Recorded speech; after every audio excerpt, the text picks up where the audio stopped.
দাঁড়া, ও দাদা, খুব বড় বলে জ্যোতিষ হয়ে গেছিস তুই। গরু ছাগলের কথাগুলো বুঝতে পারছিস কিরে, তাই নাকি? সে আপনার দুয়াই দাদা, মনে করেন যে একটু করে শেখার চেষ্টা করছি।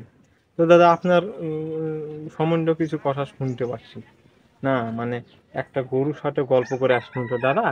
তো ওই গরুটা নাকি মাঠে চড়বার যায়, আপনার গরুর সাথে কথা বলিছে যে আপনি নাকি ওই ভাবিক ধরে ধরে মারেন, আর গরু বাছুরকে নাকি খুব মারেন ধরে। তো সেটা আবার দুশোটার আক্ষেপ নাই, সে নাকি বলছে যে যে লোক বক ধরে মারে সে আর গরু শাহরুখ মারবে, এটা আবার নতুন কি? মিথ্যা কথা বলা জাগা পাস না, তাইলে রে খাড়া। যে আমি অবশ্য আপনার গরুর কাছ থেকে এখন আসলাম দাদা, তা আমি বললাম যে কি কারণে আপনি ধরে মারেন ভাবি। তো তারা বললো যে আপনি নাকি আরেকবার বিয়ে করবে চান দাদা, তো ভাবি নাকি রাজি হয় না, ওইখানে ধরে ধরে মারেন।